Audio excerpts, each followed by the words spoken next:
Okay, so when you close your eyes and picture Wyoming, what do you see? Probably sweeping prairies, Yeah. right? Or the Tetons, maybe, Yellowstone's geysers. Exactly. The cowboys stay vast, rugged, fundamentally untamed. But, that picture, it's really only half the story. And the sources we've looked at today paint a much darker, actually much more crowded picture. Crowded? How so? Wyoming, it turns out, is just this crucible of intense paranormal activity. Its history is so rugged, often brutal, and that seems to translate directly into, well, an overwhelming number of restless spirits.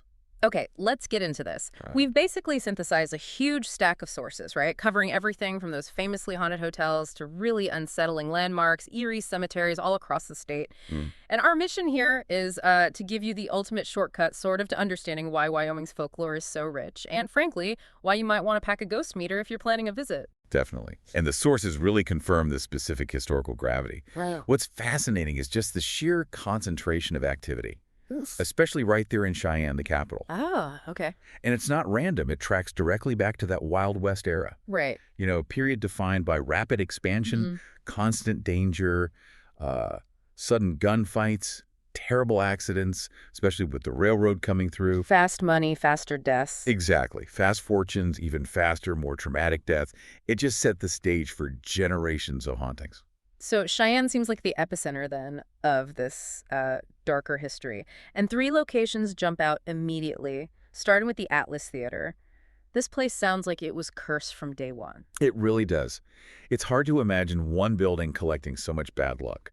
Yeah. It was genuinely a magnet for disaster. The Yeah. tragedies are just layered there. The very first building on that spot burned down in the Great Fire of 1870. Okay, wow. Then the second building, apparently built quick and flimsy. It just collapsed entirely. Oh, Yeah, killing 3 people. And 2 of them were young children, crushed under pianos from a music store inside. oh, that's horrible. And then the next version they built, it burned down again in 1886. Unbelievable. The psychic weight of that history alone must be crushing. Investigators, you mentioned teams like PHOG, the Paranormal Hunting and Observation Group, they've detailed some incredibly specific sightings there, haven't they? They really have. Yeah. Take Angel, one of the investigators. She documented seeing 2 young boys peering out of a second-story window before she even went inside. Likely those children killed in the collapse. Wow. And inside, she saw a sad, quiet woman on the west side stairway. Doesn't interact, apparently, but multiple people have reported seeing her there. And it's not just seeing things, right? The sources mention a profound sense of coldness. Yeah, they call it psychic cold. That feeling, of freezing air that just doesn't make sense to the actual temperature. Right. And they also recorded successful EVP, electronic voice phenomena. They were actually able to ask questions and get clear responses. Knocks on requests, specifically. Indicating something intelligent is still there. Exactly. Definitely seems like it. Okay, so from that tragic theater, we go down the road to the historic Plains Hotel. Now, this story sounds like pure permanent trauma, like something out of a movie. It really is. It's the ultimate tragic romance gone terribly, terribly wrong, just frozen in time. The main spirit, the most traumatic one, is Rosie. The bride. The bride, yeah. Staying there on her honeymoon. She finds her new husband with a prostitute, follows them up to a 5th-floor room, Oh, boy. shoots them both dead Yeah. in their beds, then goes back to her own room on the 2nd floor and takes her own life. Wow, that level of emotional explosion, it doesn't just fade away, does it? It feels like a permanent imprint. Do guests still run into this trio? They do. And that 2nd floor where Rosie ended things, that's the absolute center of the storm. Guests report hearing her wailing, crying. Yeah. Sometimes, and this is maybe the most unnerving, laughing hysterically. Chills. Yeah. And the husband and the prostitute, they're apparently cited frequently, too. So that whole tragic triangle is still playing out in the hotel hallways. Okay, our third Cheyenne hotspot, the iconic Cheyenne Depot. It's such a landmark, the old Union Pacific hub. Tragedy feels almost inevitable there, doesn't it? The railroad brought prosperity, sure, but it also brought just relentless danger.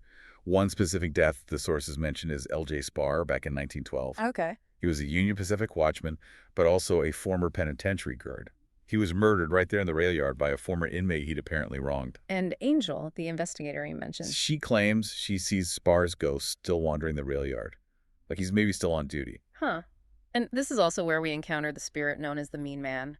He sounds actively aggressive. Yeah, that's the report. He was a rail worker who died horribly. Apparently, two younger colleagues made some critical mistake, caused train cars to crash, and killed him. Oh, terrible. And he died furious at them, at their incompetence. The sources suggest he's just as angry today. He reportedly cackled through investigators' EVP equipment when they tried to communicate. Cackled, like actually enjoyed their fear. Apparently so. Clearly enjoying their distress. Not friendly at all. Okay, let's move beyond the capital. Wyoming's historic hotels seem like living museums, really, holding these big old West stories. Let's start with the Irma Hotel in Cody, built by Buffalo Bill Cody himself, right? Named for his daughter. That's the one. And what's interesting here is this shift in atmosphere, I guess. If Cheyenne's ghosts are mostly defined by violence, the spirits at the Irma are often described as, well, surprisingly friendly. Friendly ghosts. What do they do? They seem to enjoy playing pranks, turning on the water in rooms, moving guests' things around while they sleep, but apparently without any real malice behind it. Just some lighthearted spectral mischief, then. Yeah. And Buffalo Bill himself is supposed to roam the place, too, keeping an eye on things. That's the rumor, yeah. Checking up on his guests. But for anyone looking for, genuine thrills, the sources point to specific rooms. Ah, okay. Where should you book? Rooms 35 and 37 are consistently mentioned as the most active, the deep end of the paranormal pool, as one source put it. And I love this detail. If you get room 35, you should check the dresser drawers. Yes. It's such a unique thing. They reportedly contain little notebooks or just scraps of paper where past guests have documented their own paranormal experiences in that room. Wow. It basically turns the room itself into this crowdsourced record of ghost activity. Okay, so if the Irma has playful pranksters, the historic Occidental Hotel down in Buffalo, that sounds like it offers something much more physical. Dates back to 1880. Classic Old West place, Grand Hotel, but it started out with a saloon and a bordello, too. Exactly. And the main spirit there is reportedly the daughter of a prostitute who died tragically on one of the upper floors. She's usually seen as a young girl, white dress, long dark hair. And she interacts? Very much so. She's known for seeking attention through physical contact, which is a major difference from just hearing noises. People report being tapped on the shoulder, having their hair pulled, Whoa. or finding furniture and even their luggage moved inexplicably. She seems to want to make her presence known. That's a whole other level compared to, say, Rosie just wailing down the hall. Okay, now, maybe the most iconic spot in the whole state. The Old Faithful Inn in Yellowstone. Even this huge, rustic, beautiful lodge has secrets, doesn't it? Oh, absolutely. It's this blend of natural wonder and, well, maybe architectural error. Its haunted reputation is tied partly to its sheer scale, but specifically its foundation. Oh, sir. One section, the West Wing, was apparently built accidentally right over some unmarked graves. Oh, you don't do that. No, definitely stirred up trouble right from the start, disturbing whoever was resting there. And then there's the famous legend, the really sad one, of the headless bride murdered by her husband on their honeymoon right there in the lodge. That story is absolutely core to its folklore. That trauma lingers. But, one of the weirdest anecdotes we found, reported by a fire inspector, of all people. Okay, what happened? He witnessed a male spirit literally lift a fire extinguisher out of its holder, turn it exactly 90 degrees, and then place it back facing the wrong way. Wait, just 90 degrees? That's so specific and kind of petty. Why? Does the source suggest anything? Is it like a ghostly janitor who hated things being slightly off? It suggests a really bizarre level of focus, doesn't it? The source speculate maybe it's a former employee tied to maintenance, or perhaps someone who died suddenly but had this, deep-seated need for order. It's disruptive, yeah, but in this weirdly meticulous way. We've covered hotels, theaters, but some of the most intense hauntings, you'd expect them at places built for confinement and suffering, like the Wyoming Frontier Prison in Rawlins. Yeah, that place is just steeped in horror. It operated for nearly 80 years, saw immense violence, despair, including 14 official executions, 9 hangings, 5 gas chamber deaths. And this is where the Pie Lady legend comes from. Sounds kind of infamous, but also tragically human. It really is. Yeah, the Pie Lady was this beloved local woman who used to bring pies to the prisoners, just trying to be kind. Okay. But one inmate, after he was released, tracked her down and brutally murdered her. Oh my God. And when that killer eventually got sent back to the prison, his fellow inmates, furious about the betrayal, killing someone who was kind to them, they took revenge and killed him. Wow. Dark justice, sort of. A very dark tale of honor among thieves, yeah. Visitors today report hearing all sorts of unexplained noises, screams, seeing figures. Perhaps it's a mix of the murdered prisoner and maybe the devoted pie lady herself. Moving from a prison to a fort, Fort Bridger State Historic Site. This has the usual soldier spirits you might expect, but also a really specific ghost story involving a heroic animal. A canine hero. Yeah. Which is honestly one of the loveliest details we came across. The site is haunted by former soldiers, sure, but also by the spirit of a dog named Thornburg. Thornburg. Yeah. Apparently he saved a child's life, was awarded a Medal of Honor by the fort, and was buried there. His ghost now reportedly guards the cemetery grounds. A ghostly guard dog. I like that. And speaking of guards, or maybe just tech-savvy pranksters, the sources mention a very modern, almost cute haunting at Fort Bridger, too. They did. The museum building there is supposedly home to two spirits who are just fascinated by new technology. Like what? Their favorite target seems to be the copy machines. They're constantly tampering with them, messing up the settings, jamming the paper, printing gibberish. A genuinely 21st century haunting, ghosts versus photocopiers. Pretty much. Let's pivot now to Heart Mountain Relocation Center near Powell. A place with a profoundly restless history, obviously, being one of the WWII internment camps for Japanese Americans. The suffering here wasn't quick and violent like the Plains Hotel, was it? It was slower, more protracted, rooted in injustice. And that emotional context really defines the haunting here. It wasn't just confinement, it was deep cultural disruption, historical wrongdoing. But interestingly, visitors during the day often report a friendly spirit, someone who seems to guide them, help them understand the site. Oh, that's unexpected. But the vibe changes after dark. Drastically. That's when the more sinister activity seems to start. After nightfall, people report seeing shadow people active on the grounds. Shadow people, okay? Yeah, alongside hearing footsteps, feeling intense sensations of being watched.